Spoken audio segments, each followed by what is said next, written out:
नमस्कार दोस्तों, मैं अभी चौधरी हिंदुस्तान समाचार से। दोस्तों, हिंदुस्तान की राजनीति की अगर हम बात करें तो किसान एक मजबूत अंग माना जाता है। आज हमारे साथ जो शख्स पहुंचे हैं वो किसी परिचय के मोहताज नहीं है। करीबन देखा जाए तो 1 से 1.25 साल के अंदर उन्होंने अपने संगठन को उस ऊंचाइयों पे पहुंचाया है कि जहां का सोचना भी संभव नहीं है। हमारे साथ है भारतीय किसान यूनियन इंडिया के राष्ट्रीय अध्यक्ष मुनिंदर पहलवान जी। मुनिंदर जी नमस्कार। नमस्कार जी। मुनिंदर जी, कैसी चल रही किसानों की सेवा? किसानों की सेवा तो देखो, जनता को पता, किसानों को पता है। हम तो कर्म कर रहे हैं, नेकी कर दरिया में गिर। सेवा करनी है, किसान मजदूर की सेवा कर रहे हैं, वो तो जनता बताएगी, किसान बताएंगे। अब हम क्या कर रहे हैं? वर्तमान सरकार जो जिस प्रकार के मुद्दे लेके आई है, पीछे 3 कृषि कानून भी लेके आई थी, या वर्तमान में विनय फोगाट का भी मुद्दा चल रहा है, इन सबको आप कैसे देखते हैं? देखो, सरकार बहुत आई, बहुत चली गई। ये जनता का राज है। जनता जिसे चाहेगी हटा देगी, जिसे चाहेगी बना देगी। जनता में ज्यादा दिन झूठ तूफान नहीं चलता। ये जो सरकार है, हम बड़े बूढ़ों से सुनते आ रहे हैं। मैं कहीं एक मौत में गया था कुल्ला करने, तो वहां एक बुढ़े थे, 95-90 साल के थे, उन पर उठा भी नहीं जा रहा। वो कह रहे थे ये जो भाजपा सरकार है ये उद्योगपतियों की सरकार है, ये कभी भविष्य में किसान या मजदूर की सरकार नहीं है। और रही अब जो देश पर राज कर रहे हैं, इनके ना बेटियां हैं ना खेती है। जिसके घर में बेटी होगी, बच्चे होंगे, उससे दुख दर्द का पता होगा। ना इनके हल चलाया जो देश के राजा हैं, ना इनके पिताजी ने कहीं हल चलाया, ना इन्होंने कहीं हल चलाया, ना इन्होंने कहीं फावड़ा कहीं खोद दी, ना कि किसी पशु के नार काटा, कभी किसी पशु का नार गिरा हो। तो इन्हें राजनीति का, किसान मजदूर का इन्हें क्या पता। मुनिंदर जी, मैं कुछ संगठनों की तरफ बात करूं। अगर मैं बात करता हूं पश्चिम उत्तर प्रदेश, जिस आप क्षेत्र से आते हैं, और मैं मानता हूं और आपके मुख से मैंने कई बार सुना है कि आप भी उसी परिवार के कहीं ना कहीं सदस्य रहे हैं। मैं बात करता हूं महेंद्र सिंह टिकैत जी की। महेंद्र सिंह टिकैत जैसी मूर्त इस देश को देखने को मिलती है। किसानों पे तमाम प्रकार के उन्होंने आंदोलन किए, लेकिन फिर भी किसानों की स्थिति वो नहीं बन पाई जो टिकैत साहब चाहते थे। ज्यादा बड़ी बात हम नहीं कह रहे। बाबा टिकैत के जो बेटे हैं, राकेश टिकैत और नरेश टिकैत, वो भी किसानों की लड़ाई लड़ रहे हैं। पर हमने संकल्प लिया है, पिताजी का नाम तो मेरे का भी महेंद्र है, मेरे का नाम महेंद्र ड्राइवर था और वो महेंद्र सिंह टिकैत थे जी। एक ही राशि है।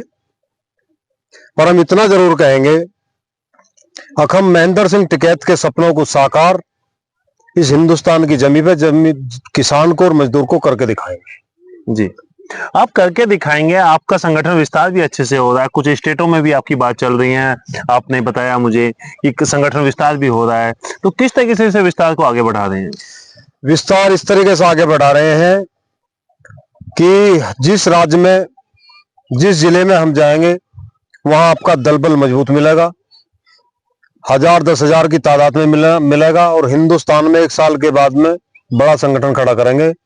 कोई कितना भी बड़ा तानाशाह हो, आपके संगठन के सामने टिक नहीं पाएगा। मुनिंदर जी, महेंद्र सिंह टिकैत की मैं बात करता हूँ, चौधरी चरण सिंह जी की बात करता हूँ, समाजवादी पार्टी के मुखिया मुलायम सिंह यादव की बात करता हूँ, लोहिया जी की बात करता हूँ, तमाम बड़े बड़े नेता इस देश ने देखे हैं, उनके साथ जनता भी देखी है, लेकिन फिर भी किसानों को वो हक दिलाने में कामयाब नहीं हो पाए। आपको लगता है कि आप वो कामयाब हो पाएंगे? पक्का कामयाब होंगे, मुझे विश्वास है पल्ले वाले पे।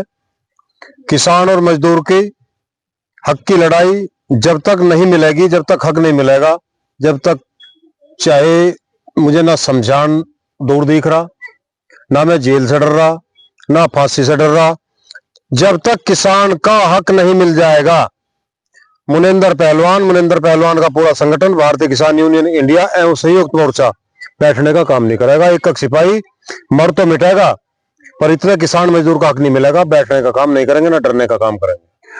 क्या भविष्य देख रहे हैं आप किसानों का? क्या किन मुद्दों पे आप कह रहे हैं कि जो आपको हक नहीं मिला, कौन से हक? हमारा मुद्दा सबसे पहले ये है कि हर फसल पे एमएसपी मिले। एक बढ़िया नमक बेचता है, एक माचिस उस पर भी कीमत तय कर देता। किसान की फसल पे किसान खुद कीमत तय नहीं करता। हर फसल पे एमएसपी मिले और सभी आयोग है, एक किसान आयोग का गठन हो। जो बिजली है किसान की, बिजली में इतनी बड़ी लूट है पूरे देश में, अब बिजली पूरे देश की एक समान हो, शिक्षा एक समान हो। ये जो देश में नेताओं के बच्चे विदेश पढ़ रहे हैं, इनकी शिक्षा अलग है, हमारे गरीब की अलग है। गरीब हो चाहे कोई भी हो, शिक्षा एक समान हो, और जो चिकित्सा है, चिकित्सा भी एक समान हो, क्योंकि नेताओं के बड़े बड़े हॉस्पिटलों में, अच्छे अच्छे हॉस्पिटलों में बच्चे जा रहे हैं, हमारे को कोई सरकारी अस्पताल में लेने को तैयार नहीं है। तो हम शिक्षा पे और चिकित्सा पे भी काम करेंगे। और जो युवा, आज कम से कम 80% युवा देश में बेरोजगार है। जब से सरकार आई है 80% युवा बेरोजगार है। किसान तो खत्म कर दिया इन्होंने। अभी अग्निवीर को देख लो आप, अग्निवीर को बना करके इन्होंने हमारे बच्चों का भविष्य खराब कर दिया। नहीं, हम लोग किसान पे आते हैं और मैं किसान पे ही बात आपसे करता हूं। हम पश्चिम उत्तर प्रदेश या एनसीआर के अगर किसानों को छोड़ दें, हम बाकी दूर दराज के एरिया में, खासकर पूर्वांचल क्षेत्र में जाए, बुंदेलखंड में, बुंदेलखंड में जाए, तो हम वहां देखते हैं कि किसानों की स्थिति बहुत बद से बदतर है। क्या संघर्ष ये पश्चिम उत्तर प्रदेश या एनसीआर के लिए ही होते रहेंगे? तमाम पूरे देश में चलेगा, पूरे देश के हर राज्य में संघर्ष चलेगा हमारा। जहां किसान परेशान है वहीं खड़े मिलेंगे, उसकी समस्या को हल करा कर ही वापसी आएंगे। आपको क्या लगता है कि कब तक ये संघर्ष का दौर किसानों के जीवन में चलता है? क्योंकि 70 साल 75 साल करीबन संघर्ष करते किसानों को हो चुका है।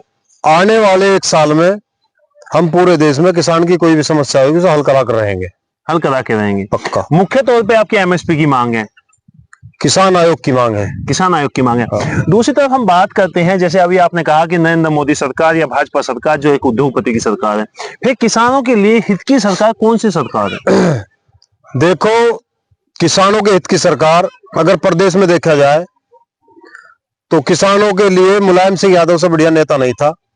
और जो देश में प्रधानमंत्री था चरण सिंह चौधरी, चरण सिंह जैसा किसान नेता इस धरती पे ना हो सकता, ना है, ना होगा जी।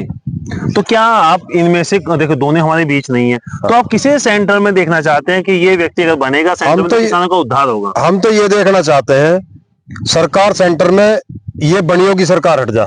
नहीं, देखिए वो किसान जो राजनीतिक नेता होते हैं उनकी तरह नहीं घुमा फिरा के नहीं, सीधा बताइए। आप किसान संगठन है, किसान संगठन की बातें होती हैं बिल्कुल सीधी और साफ। हम तो ये कहेंगे, नाम बताइए ना। हम तो ये कहेंगे किसी किसान संगठन का बेटा ही प्रधानमंत्री बने संसद में जाके। किस नेता का नाम बताइए ना, किसको आप प्रधानमंत्री रूप में देखना चाहते हैं जो किसानों की बात करेगा, किसानों का आने वाले समय में हल करेगा समस्या? देखो, किसानों का नेता और मजदूरों का नेता अगर देखा जाए देश में आज की डेट में, हम एक राजनीतिक नहीं है, हम किसान यूनियन से हैं।